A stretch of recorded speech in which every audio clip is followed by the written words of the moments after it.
The Dive X Blacktip completely revolutionized the DPV market and the way I dive. DiveX has an awesome range of accessories for the blacktip. But what about third party? Today we're going to take a look at the accessory that has me wanting to take my blacktip on every dive.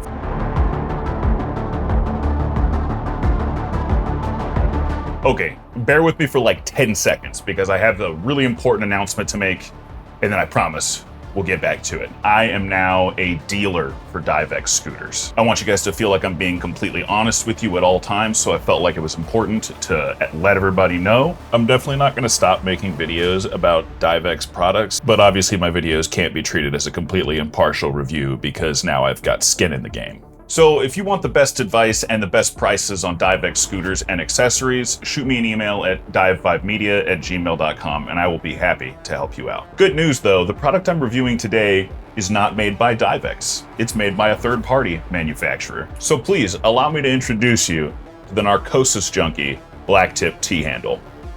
I love that name, by the way. I saw this T-handle online and I was super intrigued. So I reached out to Jan from Narcosis Junkie, and it turns out that he watches the channel, which was great. So he sent me one. Jan is doing most of his manufacturing with 3D printers, something that he seems to have a really great grasp on the use of. He sent me videos of his process and it's really impressive. In my opinion, he's made really smart choices on the filaments he uses. And he's also running Prusa 3D printers, which in my opinion are absolutely top of the line. He keeps a complete stock of everything he sells, so he'll have what you need when you need it. And in addition to T-handles, he also sells a bunch of mounts, like for lights, compasses, computers, whatever you might need.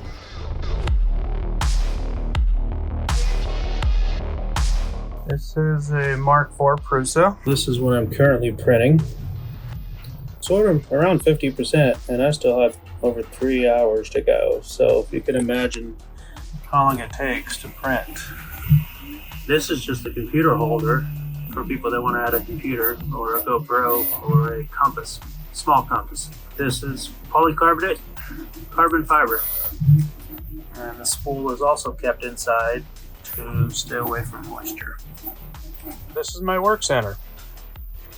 This is my multicolor printer. Currently printing carbon fiber tube, which is this part for the handle. This is where I design the parts. And this is another Prusa. Not only is it enclosed, but it's insulated. And in here, I'm printing flexible grip at the moment. TPU, which is literally indestructible. There's an example. This is the main, what I call the main part of the handle. I'm working on these. This is all the parts that basically go into a control handle. 36 parts to be exact. Yes, you wouldn't think that the T-handle has that many parts, but it has a total of 36 parts. You can check out the pinned comment below for ordering information. You can also check out the pinned comment below to become one of my supporters on Patreon, who are the most awesome people on the planet, and they continually have my gratitude. Studies have shown that supporting Dive Up on Patreon makes you at least 15% better at diving. So why would you want to upgrade to a T-handle? Well, the biggest reason is that it allows you to easily switch hands while you're scootering. Sometimes your scooter in hand gets tired on long scoots, and a lot of people want to be able to switch hands to give their right hand a break. Sometimes you need to reach something on your right side while scootering, and it doesn't make sense to stop in place just to check your gauge on your right tank. The last thing you want to do is be the guy in your team that's constantly holding everybody up. And this is obviously a very desirable upgrade because the CUDA X from DiveX comes equipped already with the T-handle and a very similar style trigger to Jan's design.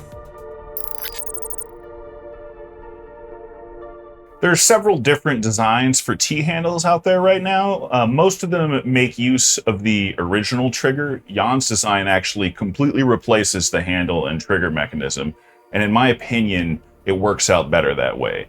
With the original trigger installed on a T-handle, you end up having to do some creative work with your thumb on your left hand. You kind of end up pressing the trigger with your thumbnail, which is not hard to do, but a little bit awkward.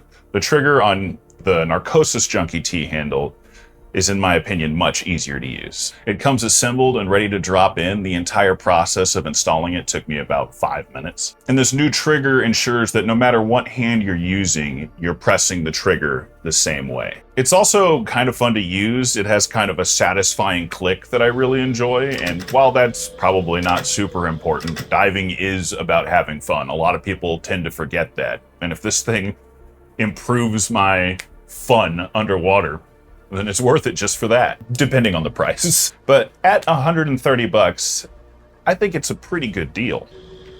Jan has also recently developed a new version of the T-handle that includes a mechanical cruise control and also a lockout, so you can't accidentally activate the trigger.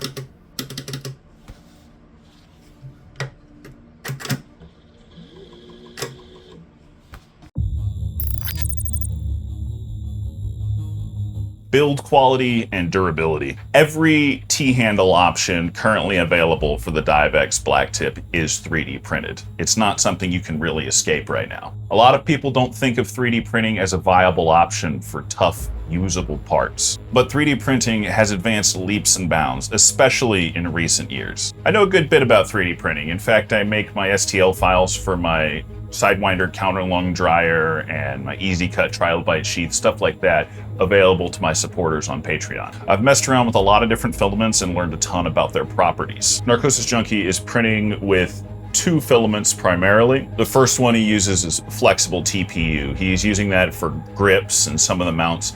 This stuff is flexible and basically indestructible. I really like TPU for a lot of applications underwater. It's definitely the best option if you need flexibility. The other filament he's using is polycarbonate, or carbon fiber filled polycarbonate. And as far as strength goes, this is basically as good as it gets without being astronomically expensive. It is incredibly tough. The main reason I don't use it myself is it's kind of hard to dial in the settings, and honestly, it's overkill for most of my parts. But if you need the strongest filament available, that's pretty much it, other than the crazy expensive stuff that nobody can afford to use. Looking close at the print itself, you can tell that Jan has clearly mastered these filaments and has an expert level working knowledge of their use, because they look great and they're extremely tough. Overall, I am head over heels in love with this T-handle, and if you think it's interesting, I think you should reach out to Jan and get one for yourself.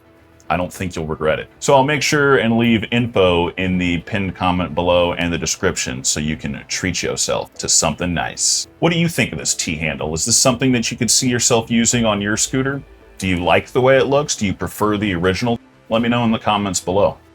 And if you'd like to see more scuba stuff, don't forget to like and subscribe. Thanks for diving with me today, and I'll see you in the water.